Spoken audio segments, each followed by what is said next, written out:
देशाचे पंतप्रधान नरेंद्र मोदी हे वेगवेगळ्या देशांच्या प्रमुखांपुढे नाचतात, मुजरा करतात, ही बातमी आपल्यापर्यंत पोहोचवली नाही। या सर्व मालकांना माझं असणारं आव्हान आहे,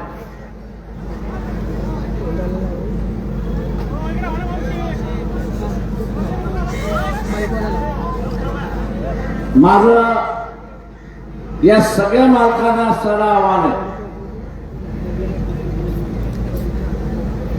की वेगवेगळ्या पद्धतीने लोकांचा असणारा राग हा शिगेला पोचताना मला दिसतोय। काश्मीरच्या प्रश्नावरनं पाकिस्तान बरोबरचे असणारे अनेक युद्ध झाले। या अनेक युद्धाच्या कालावधीमध्ये असेल किंवा काश्मीरचा प्रश्न आंतरराष्ट्रीय स्तरावरती ज्या वेळेस ठेवून झाला असेल तर भारताच्या पाठीमागे ठामपणे कुणी उभं राहिलं असेल ते इराण सारखं राज्य हे आपलं त्या ठिकाणी उभं राहिलं हे लक्षात। मित्र हे जपायचे असतात। आज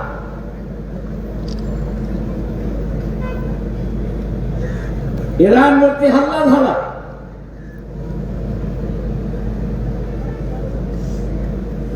कशावरनं हल्ला झाला तर त्या असणारे अणुबॉम्ब निर्माण करतात आहेत आणि कुठल्याही मुस्लिम राष्ट्राकडे अणुबॉम्ब असू नये अशी असणारी भूमिका असेल मग भारत सरकारने पहिल्यांदा विचारलं पाहिजे की पाकिस्तानकडे अणुबॉम्ब कसं काय तुम्ही येऊ दिलं त्याचा खुलासा। मैत्री जपण्याच्या ऐवजी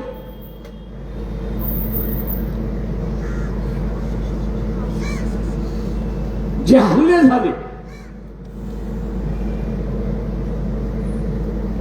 असणारी माझ्याकडची माहिती खोटी असावी असं मी स्वतः म्हणतोय।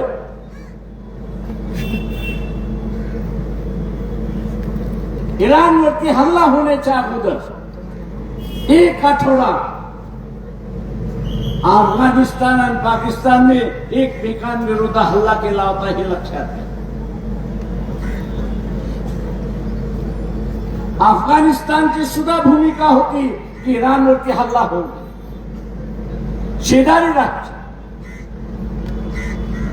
पाकिस्तान म्हणत होता की तिथे असणारा हल्ला होऊ नये, आम्ही असणाऱ्या इराणच्या मदतीला जाऊ। नरेंद्र मोदी इस्रायलला जातात, काय गुफ्तगू होतं याची आपल्याला माहिती नाही, पण त्यांचं विमान भारतामध्ये उतरण्याच्या अगोदर हल्ला होतो अशी असणारी परिस्थिती आहे। मी भारत सरकारला विचार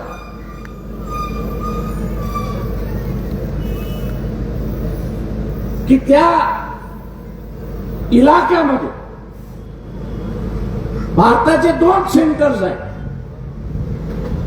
एक दुर्गाम म्हणून असणारं एक सेंटर आहे आणि इराण मधला असणारा चिबर नावाचं असणारं जे पोर्ट आहे ते आहे।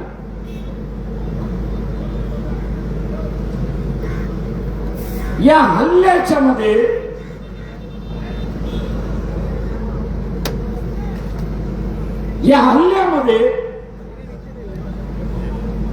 या दोन्ही सेंटरने मदत केली की न मदत केली याचा असणारा खुलासा हा विचारला जाणार आहे हे लक्षात घ्या।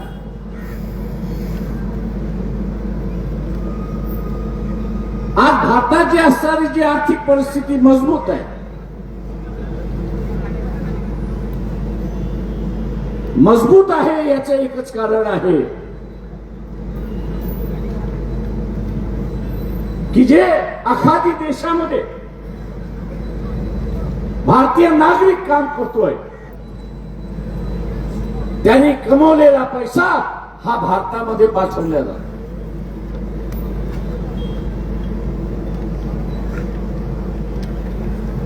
खोमेनीची या युद्धामध्ये हत्या केल्यानंतर जे काय माहोल उभा राहतोय तो आपल्या लक्षात. एक एक मुस्लिम राष्ट्रामध्ये राजकर्ते अमेरिकेच्या बाजूने आहेत, पण जनता ही इराणच्या बाजूने आहे हे आपण सर्व लक्षात.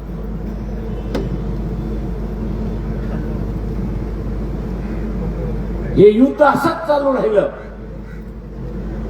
तर इथल्या भारत सरकारने असताना त्याच्यावरती विचार केला पाहिजे होता असं मी त्या ठिकाणी मानतो.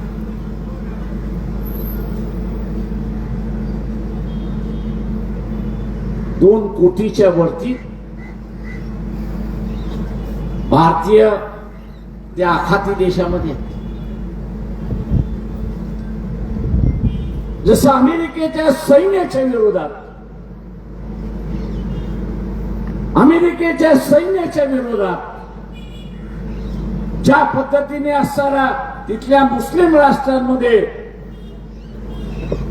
राग पेटून उठलाय आणि कदाचित रस्त्यावरची सुद्धा लढाई त्या भागामध्ये आपल्याला बघायला मिळेल हे असताना लक्षात. आणि त्यामध्ये मोदींचा काही सहभाग असेल तर या 2 कोटी भारतीयांचे सुद्धा आयुष्य धोक्यात आहे हे आपण असं लक्षात घ्या. याची मला जाणीव आहे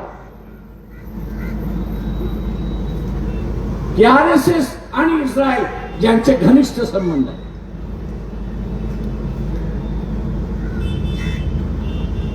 यांचे घनिष्ठ संबंध आहेत.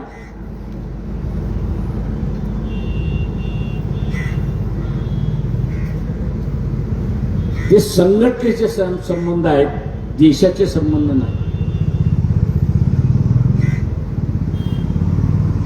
देशाचं नेहमी धोरण राहिलेलं आहे की आम्ही कोणाच्या भानगडीत पडणार नाही आणि अन्यायाच्या बाजूने आम्ही राहणार नाही.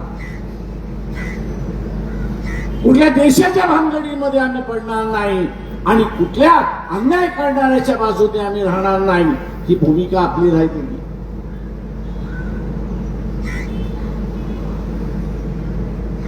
फिलिस्तीनच्या लोकांवरती ज्यावेळेस हल्ला झाला त्यावेळेस हेच मुस्लिम संघटनांना घेऊन आपण असा मोर्चा काढला की शासनाने भूमिका घ्यावी. आजही आपल्याला त्या ठिकाणी दिसत आजही आपल्याला त्या ठिकाणी दिसत नाही. जो करारनामा झालाय अमेरिकेबरोबर, करारनामा जो झालेला आहे त्या करारनाम्यामधला फक्त एक गोष्ट आपल्या समोर येते आणि ती म्हणजे शेतीच्या संदर्भातली. करारनामा फक्त असताना शेतीच्या संदर्भातला झालेला नाही, तर त्याच्यामध्ये असं म्हटलेलं आहे, त्या करारनाम्याचा म्हटलेलं आहे अमेरिकेची जी चिंता असेल, अमेरिकेचं जे परराष्ट्र धोरण असेल, भारताला त्याच्याशी जुळून घ्यावं लागणार आहे. भारताला काय करावं लागणार तर त्याला जुळवून घ्यावं लागणार हे लक्षात घ्या. आणि म्हणून इथला असताना मोहन भागवत यांना असताना आम्ही विचारतोय, आणि म्हणून मोहन भागवत यांना आम्ही असताना विचारतोय की हे युद्ध वाढलं तर भारताचा सैनिक